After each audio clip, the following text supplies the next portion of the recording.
It's four teams that stink out loud and one that only kind of smells a little bit. The 2024 Locked On NBA season previews continue right now. This is Locked On Podcast Network's 2024 NBA season preview. Your team every day.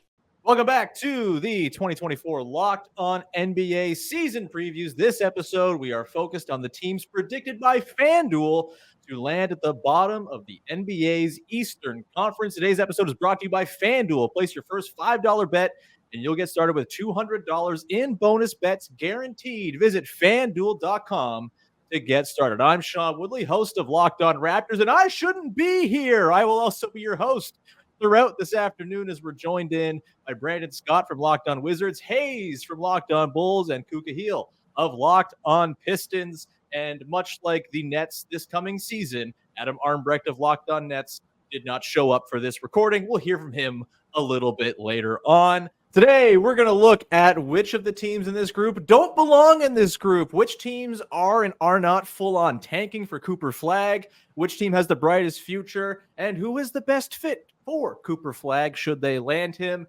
Excited to do it here. Let's start off, guys, with anyone who doesn't belong, and please give me the floor.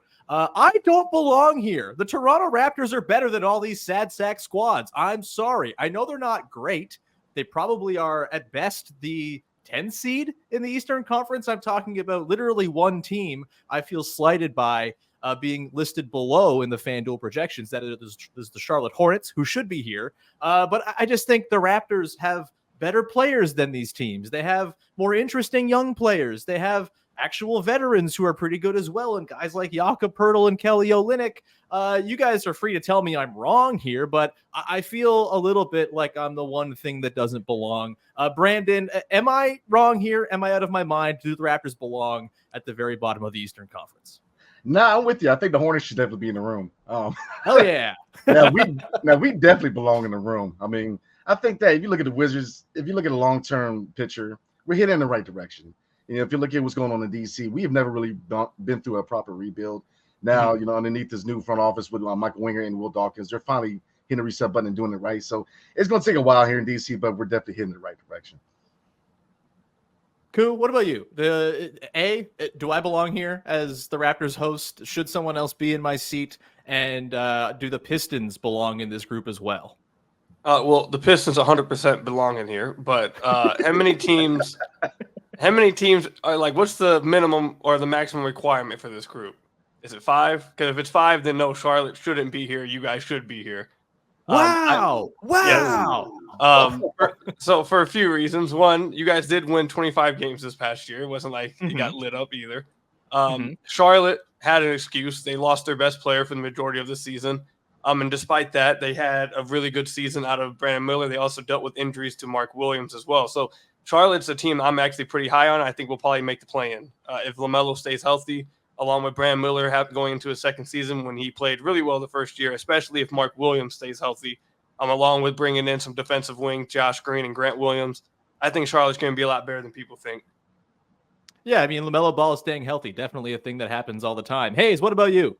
I actually agree with Q. I think that the Charlotte Hornets, last time LaMelo Ball was remotely healthy, that team won 43 games, and this team is better than that team at withstanding if LaMelo Ball is not healthy. I actually think the Charlotte Hornets will be considerably better than the Toronto Raptors, and I actually think you guys are going to be looking at we're brothers right now because you guys are going to quickly find out that Scotty Barnes is not a player to build around, I think, very shortly. But we should absolutely be here as well. Hold on. Is this in any way a Scotty Barnes, Josh Giddey comparison I'm hearing right now? Oh, Josh Giddey, no. I'm talking about Zach LaVine. Like, Scotty Barnes is the player that you build with. He's not a player that you build around, in my opinion. Still a really good player, but I think they're going to – if the Toronto Raptors are hoping that their next phase is building around Scotty Barnes, I think they're going to come to a realization very, very quickly that the cap on that is going to not be what they think it is. What they think it is. Yeah, but you can say the same thing about LaMelo Ball too. I mean, do you really consider LaMelo Ball as that building block? I mean, I'm just saying. I mean, you can argue Brandon Miller. If LaMelo Ball is healthy, absolutely. But I think at this, and that's why I made sure I pointed out that even if LaMelo Ball isn't fully healthy, I think that team built with Miles Bridges, with Brandon Miller and what he's shown, if Mark Williams stays healthy, that they're a team. I'm not saying they're going to light the world on fire. I think with LaMelo Ball being remotely healthy, LaMelo Ball can give them 62 or more games this season. I think that they are absolutely going to, at minimum, be a playing team. I think that they have a higher ceiling than that if they can get more relative health. But I think that they're better equipped with their young players and having young players that also can take another step forward as well. That I look at the Charlotte Hornets overall outlook is better than the Toronto Raptors. Okay. Let me push back Someone on the send Scotty LaMelo some high Barnes thing. tops. Oh, sorry. Go ahead. No, I was just saying, someone send LaMelo some high tops and he'll be straight. I don't know, man. Also, Those ball brothers, like the lower body injuries is just contagious. They gotta get over it. How do you They have gotta three stop. sons and one healthy knee out of three people? That's crazy. Maybe we also get LaMelo Ball a personal driver for this coming season as well. That would be kind of good as well, I think. Right. Let me push back on the Scotty Barnes thing for a hot second. Look, the Raptors last year, I'm not going to disagree. They were terrible. They won 25 games. They were also a team that came into this season, by their own fault, ready to trade their best player, made it super awkward for the first half of the season, eventually did trade their best player in Pascal Siakam, played some pretty good ball in the month of February where they were 5-5, beat some good teams, had some close games against some very good teams, and then Scotty Barnes and Jakob Poeltl get hurt in back-to-back games and miss the last 20 games, and guys like Jamias Ramsey and Malik Williams were getting heavy workloads for that team. I don't think they would have finished with 25 wins had Scotty and Jakob Poeltl not gotten hurt. I think they would have closed out that season and actually pushed and maybe made the play-in, but just circumstance made it so they didn't have the juice to do it. I think with a fresh start, without the awkwardness of the Siakam thing hanging over everything, I think the Raptors have a chance to, off the top, I declared them to be only kind of smelly compared to these teams that stink out loud. I think they're at best like the 9th seed if everything breaks perfectly, but I think they undoubtedly have the most cohesive and normal basketball team of any of our teams here.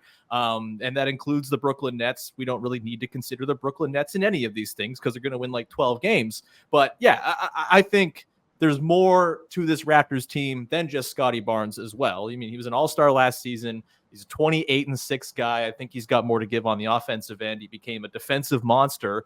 And then you have Emmanuel Quickley. RJ Barrett didn't miss a shot down the stretch last season. He was unbelievably efficient. Jakob Poeltl drives good ball. I stand by my stance that I do not belong here talking to you losers. With that, I love you all. Is anyone here actively not tanking? We aren't because we're stupid. The Pistons. Please stand on that. The Bulls are with the Bulls, right? Yeah. The Bulls are generationally incompetent in their front office. No, we're not actively tanking. This Bulls front office, and it's funny because I was talking to Nick, the channel manager, last year, and when he was like, I'm surprised that the Bulls are absolutely going to blow this thing up right at that trade. I'm like, no, they're not. They're going to absolutely try to compete for the play-in. This front office is so allergic to anything that means taking a step back to take a longer-term step forward that is literally going to keep us spinning in the same place for at least a decade. Coop, you mentioned the Pistons aren't trying to tank? No, the Pistons aren't tanking, which is maybe I don't know how exactly. I don't think it's worse than what Hayes is describing. You guys not blowing it up at the deadline was truly questionable. But the Pistons, this is why I'll push back on. Now, I don't think the Pistons, if I had to put my hard-earned money on it, I'm not betting on their over because they have taken the under for the last 4 years. So I refuse to get caught up in that. But I will say the Pistons, out of all the teams here, I believe probably have the most hope out of any team here because they have a young core that no one else has in this party or in this group. They have Cade, they have Jane Ivey, they have Asar Thompson, they have Jalen Duren, they have Ron Holland. They have 5 guys that they legitimately believe in. They're all around 21, 22 years old that they all think will take a step this year, which is why they went out and only acquired Tobias Harris, Malik Beasley, and Tim Hardaway Jr. They had $60 million in cap space. Instead of going out and making an aggressive swing for Brandon Ingram, making an aggressive swing for someone like on his caliber, they decided this young core will be good enough if we just get them some solid vets around them. I'm not sure if any other team in this group has a young core that they believe in to that extent. But you also have Tim Hardaway Jr. and Tobias Harris on the same team. That almost screams tanking. Look, I'm telling you, look, they're not trying to tank. It doesn't mean that they won't end up with 24 wins, but it is what it is. They're not trying to get there. Brandon, the Wizards are trying to be as bad as they can, right? Oh, we're absolutely going to be tanking. I mean, Kyle Kuzma's the commander, and Jordan Poole's the driver of the tank, man. I mean, we are the 2025 draft and the 2026 draft are very important for us because we're very early on in the rebuild. We're a year or two of rebuild. And I'm going to challenge the Pistons real quick, man. Now, I get it. You look at the young core of the Wizards, and nothing really excites you. But look at the trend of the NBA is going. Positionless basketball. We have a lot of versatility. I mean, Bilal Coulibaly, 6'8", about to be 6'9". He's still growing. He's still young. Alex Sarr, Bob Carrington. These are guys who are definitely part of the young core going forward. Now, obviously, we're looking for, Cooper Flagg is a guy you're definitely looking at. Ace Bailey's a guy, Dylan Harper. But the Wizards, they're heading in the right direction. Now, looking at, the Pistons trying to throw shade on the Wiz a little bit. I mean, look, we're trying, man. You guys got the pieces, and I'm just saying, so. All I'm going to say is that you guys need to be getting out of the Troy Weaver business as soon as possible. You guys made the mistake. You guys made the mistake of taking Troy Weaver from the Pistons and then went and got two of the players that he had here in Sadiq Bey and Marvin Bagley. So you guys need to be trying to get out of that business as soon as possible. He ain't lying, though. He's not lying at all. So I have a feeling who we're not going to mention in the next segment, but coming up, we are going to get into which team has the brightest future. Sorry, Wizards. Sorry, Nets. We're going to talk about probably the Pistons, probably the Raptors, maybe the Bulls. Is Kobe White anything to get excited about? Who's got the brightest future coming up next on the Locked In NBA season preview?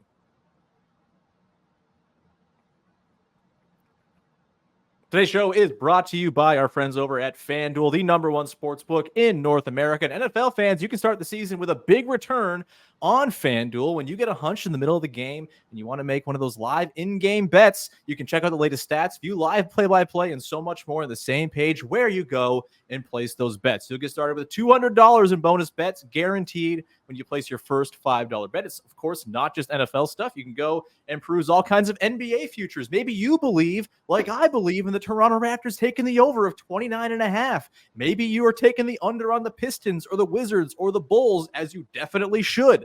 It's all there for you to peruse over at FanDuel, so go check them out. Again, $200 in bonus bets guaranteed when you place your first $5 bet. That's FanDuel.com. It's the official sportsbook of the Locked On Podcast Network.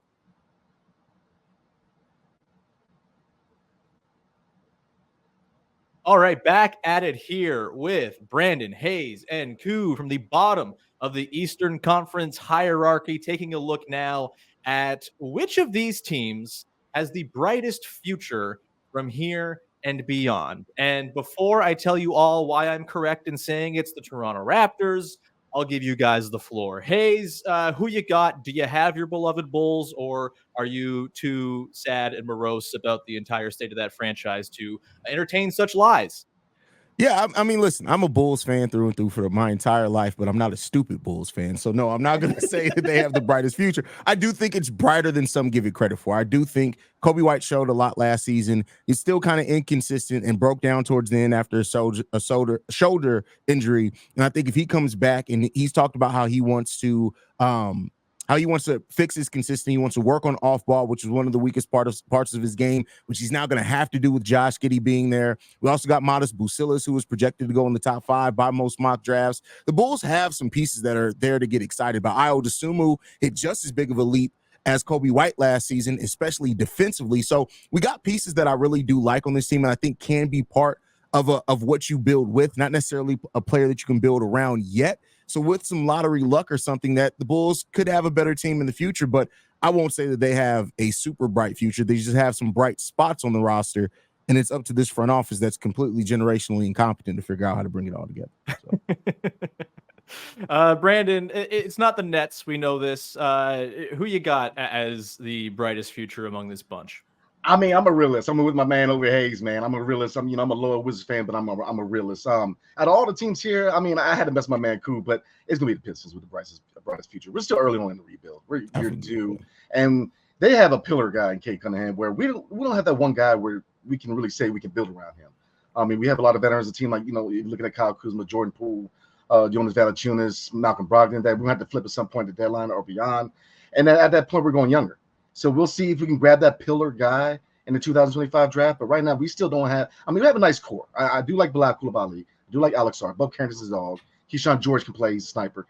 Tristan Vucevic we'll see, and Johnny Davis probably not going to be on the team. But it's still early on to really see if we have that one guy we can build around. Yeah, I'm with you there. I think the Wizards, like, if they can get a dude, then things start to get interesting because I really like Koulibaly, but I think as like a number one, he's not it. You got to go and get some luck in the lottery this year. I keep on hearing about Cade Cunningham, this pillar basketball player. Cade Cunningham.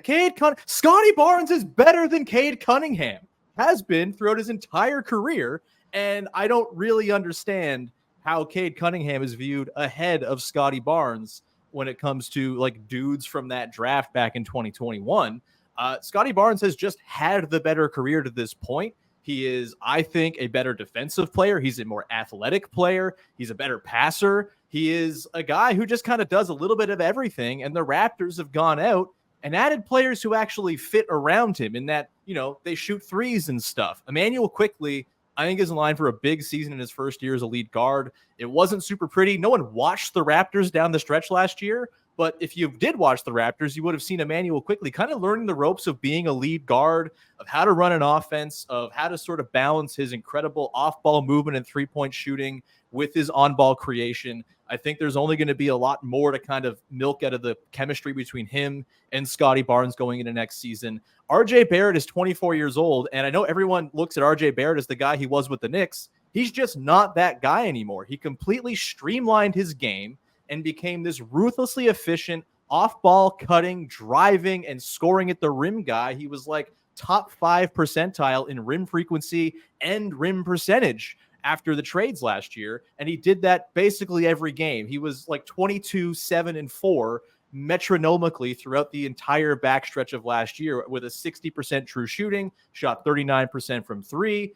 Those three guys are better than any trio in any of these teams. I feel very confident about that. And when you look at the Pistons, all those guys you named, Ron Holland, Asar Thompson, Jalen Duren, what do these guys not do? It's shoot threes. You need to shoot threes to matter in the modern NBA. Koo, how are the Pistons going to overcome none of these guys having three-point juice? And don't tell me Fred Vincent's going to fix everybody. Well, Fred Vincent will fix everybody, but but the simple answer is Cade Cunningham is better than Scotty Barnes. I'm going to tell you guys why. If Cade Cunningham was drafted into a situation that had 4 players left over from an NBA title team, I assume that people would think differently of him as well. If he had a team built around him that had quality NBA players, instead he had to share over 1,000 minutes with Killian Hayes this past year, almost 1,000 minutes with Marvin Bagley this past year, almost 1,000 minutes with James Wiseman this past year, and had to be around probably the worst supporting. He played with 34 other players this past year. That's more combined, I think, probably than the Wizards and Bulls rosters combined this past year. He had 34 teammates this past year. And despite that, like you mentioned, not many people watched the Raptors down the stretch. I don't think anyone watched the Pistons all year, let alone down the stretch. So I people did when didn't they really were pay losing attention. all those games in a row out of like some sort of weird, sick, twisted like liking of pain. But yeah. It did. I'm not gonna lie to you. It kind of did. Some people maybe tuned in a little bit towards the end of the losing streak, but I think I think a lot of people have missed is that in the midst of all that, Cade Cunningham took a leap this past year. Let me get the exact numbers up. I just had it. This past year, he averaged 23 a game, 7.5 assists, 4.3 rebounds. He shot 45% from the field, 35.5% from deep, and 87% from the free throw line. I know Scotty Barnes shot 34% from three on 4.9 attempts, but a lot of Cade's attempts are also on pull-up attempts, not just catch and shoot threes. So it has different type of gravity on that. Cade Cunningham, I think, is an infinitely better passer than Scotty Barnes. He's the head of the snake. He's the one creating off of it as well. He's dribble penetration. He's coming off the pick and roll. He had over 500 possessions in pick and roll where he's creating for other players, whereas I don't know if Scotty Barnes is handling that level of usage with his playmaking as well. I will give Scotty Barnes – I'll give Scotty Barnes the edge defensively for sure. He's more versatile defensively than Cade and gives more energy on that side of the ball than Cade defensively. That 100% is true. But Cade's also just a better pull-up shooter. He's one of the better mid-range shooters in the entire NBA. He's a better outside shooter, coming off pull-up dribble, pull-up threes as well. And despite the fact that Scotty Barnes is an infinitely better finisher, I would say this past year than Cade at the rim. Cade ended the season around a 55 true shooting percentage, and Scotty Barnes ended with a 56 true shooting percentage. The only real difference between Scotty Barnes and Cade Cunningham is that Scotty Barnes got to play with Pascal Siakam, Fred VanVleet, and the remainings of the 2020 or 2021 2019 Toronto Raptors championship team, and Cade Cunningham's had to be stuck with the ineptness of Brand Scott's now your guys' guy helping over there, Troy Weaver. I will say though that the Pistons' main argument is Cade Cunningham. It's Cade's going to take the leap, another leap this year, and show why he was the #1 overall pick. Outside of that, I would agree and say I think the only two teams are the Raptors and the Pistons. Sorry, Bulls and Wizards.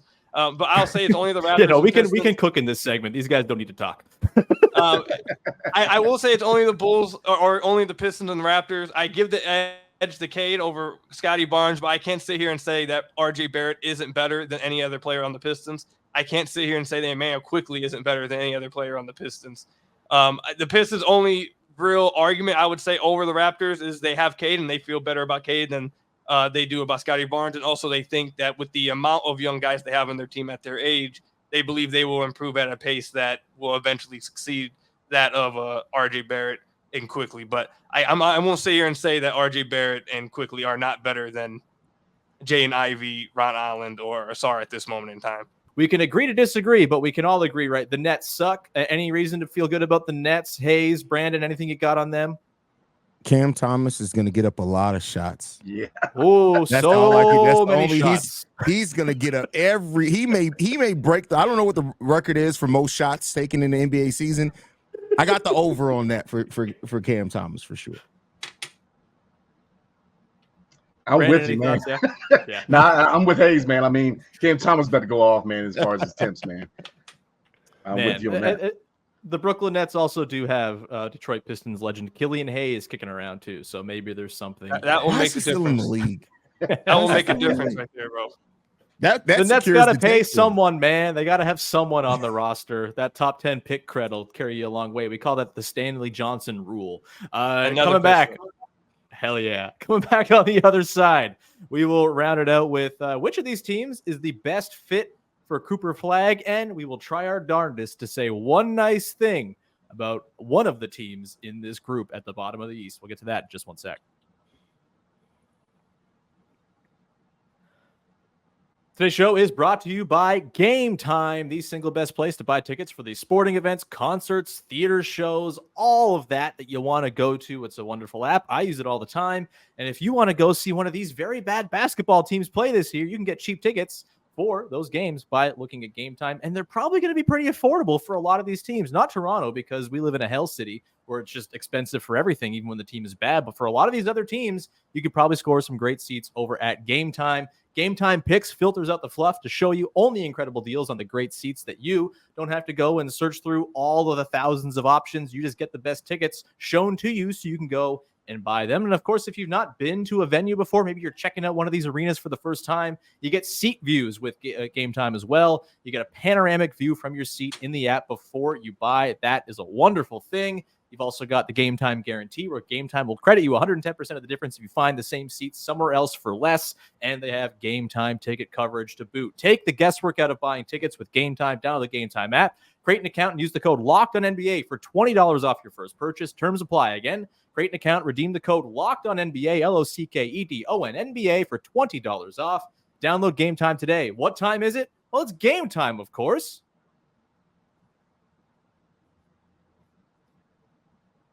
The 2024 Locked On NBA season previews continue. A reminder, you can get daily coverage of your favorite NBA teams by subscribing to their corresponding Locked On podcast, like the podcast we all host. It's a wonderful thing. You've got the NBA Big Board pod for the draft stuff, too. Fans of these teams might be interested there as well. You got Locked On Fantasy Basketball. It's all there for you to go and check out. All right. We know what's at stake here in this year's draft. Everyone says Cooper Flagg is the best prospect since sliced bread. It's all very exciting. He's very cool. It seems like a very good draft at the top. You got Ace Bailey, Dylan Harper on down the line. But we're going to talk specifically about Cooper Flagg since he is the prize of the lottery. Of course, our pal Koo knows exactly how well things go if you really do tank down to the bottom and how often you actually get that number one pick. So it may not be any of us who end up with that prize of Cooper Flagg, but which of these teams would be the best place for Cooper Flagg to land? Hayes, we'll start with you. Definitely not Brooklyn.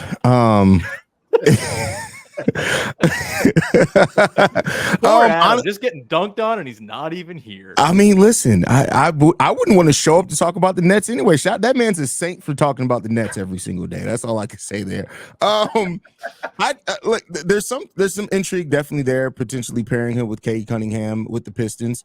But I'm going to be selfish. I have not been selfish this whole thing. I actually think if we were to get lucky with Chicago and get Cooper Flagg, because we do have a base of some solid young role players, that he could be a pretty nice fit here. Already having Kobe White here, having Josh Giddey, one of Cooper Flagg's biggest weaknesses is his ball handling. So him not have to do a lot of the ball handling. We need a 4 because Patrick Williams has been Patrick Williams, and that's all I'm going to say there. So I think that there's something to be said there that it actually could be a fit to get Cooper Flagg here in Chicago. But in not being selfish, I'll probably say that either the Detroit Pistons or the Toronto Raptors make the most sense, unfortunately. We love it. Brandon, what about you? Obviously, I'm sure the Wizards might need Cooper Flagg the most, but does that mean he's the best fit? Oh, absolutely. Look at what the Wizards trying to do, man.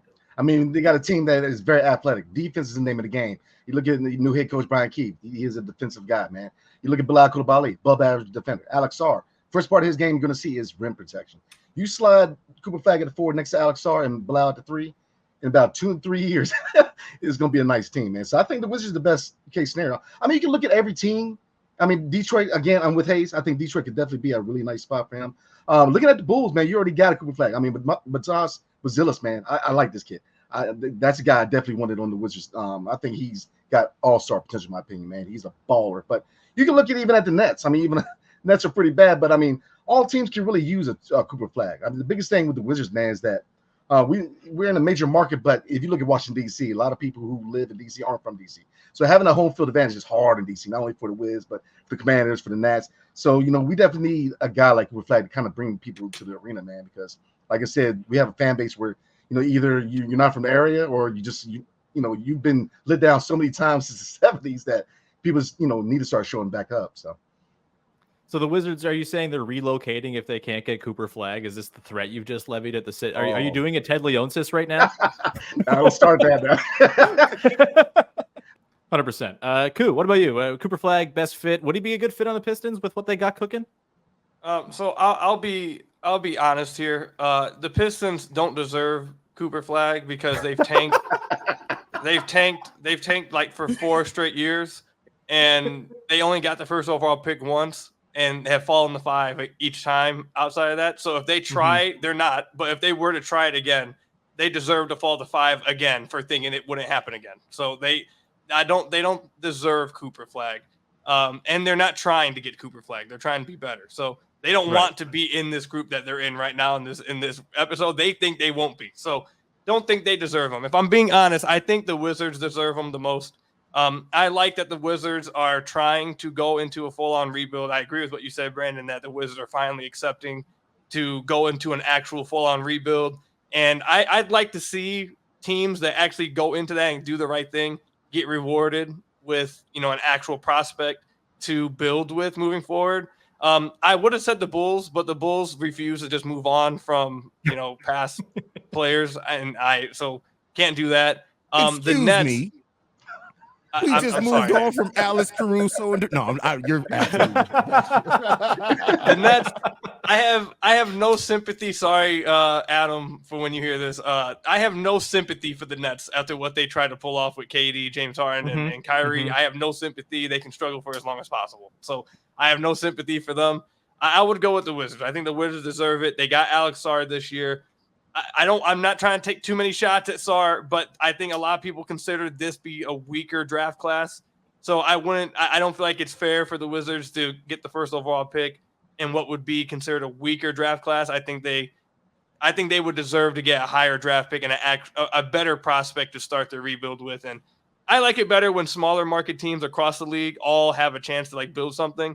And I do think the NBA is becoming deeper with talent, and you're starting to see talent spread out a lot more. So I would like it if the Wizards could move out of the bottom of the pack and we didn't have as many teams at the bottom just with no hope.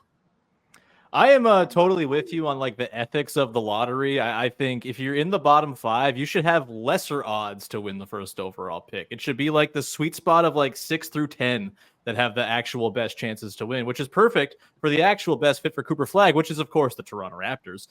Yeah, I'm doing the homer thing again. But, like, I actually do mean this time. The Raptors with Cooper Flagg, we talked earlier about Scotty Barnes. Some people don't think he's a clear number one. Okay, get Cooper Flagg in. He becomes your number one, and everyone gets knocked down a spot in the hierarchy. I think, the idea of pairing Barnes and Flagg as like a defensive tandem is pretty damn awesome. And if you're looking to bring down the heavies of the Eastern Conference, put Cooper Flagg on a team that already has good players. There's no good players on these other teams outside of, yes, Cade Cunningham, blah, blah, blah, blah, blah, to go and pair Cooper Flagg with here.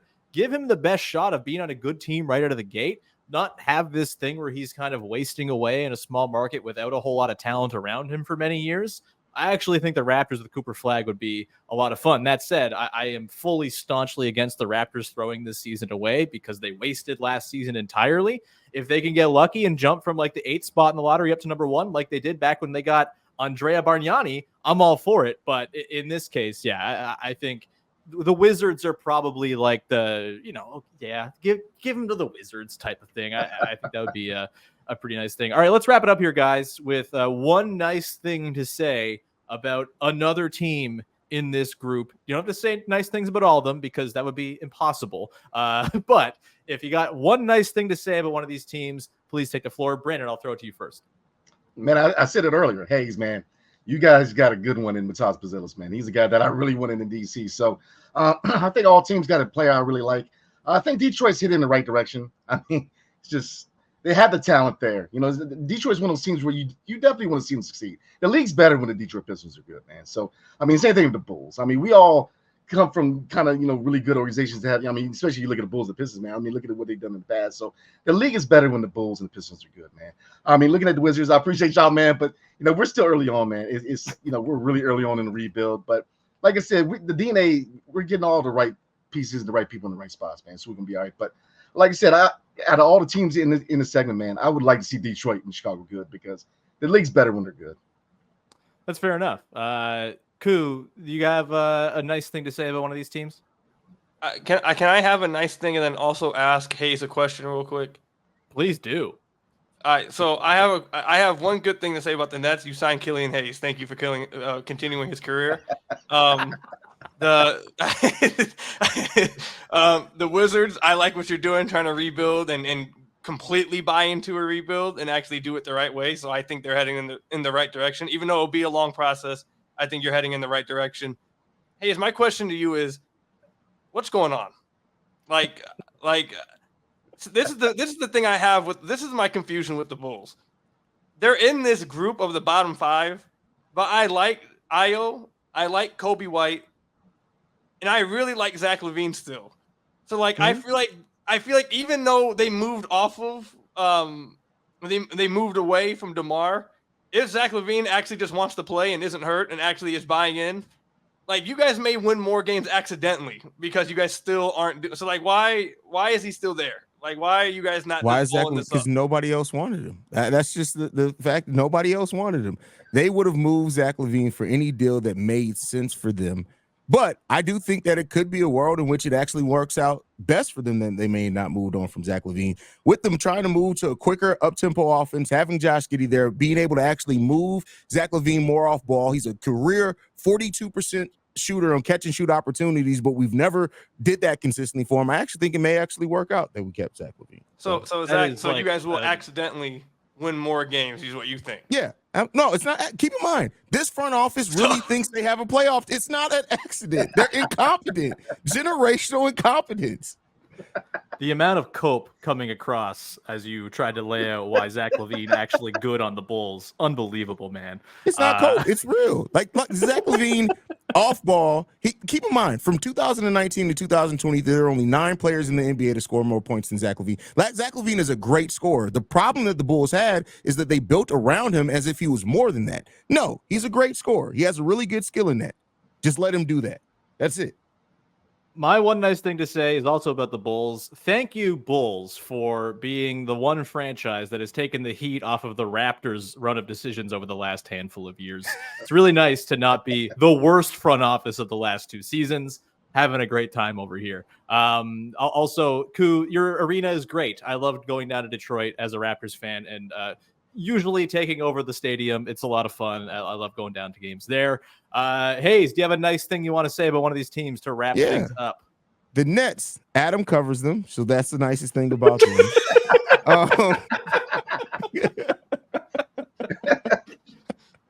The Raptors, I love your guys' jerseys. I always love your jerseys. Oh, the new purples this edition. year. The throwback purples. Yeah. Pretty sweet. Really nice. The Wizards are doing rebuilds, right? Teach AK, our president of basketball operations, something very.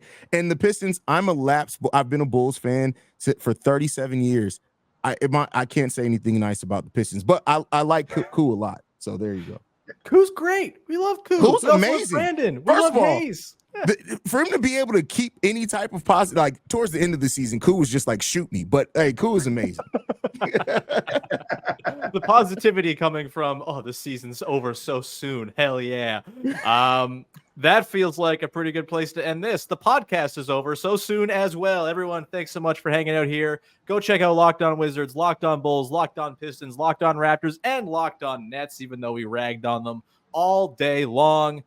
That's going to do it as Nick's playing the thing and the show's over. Bye.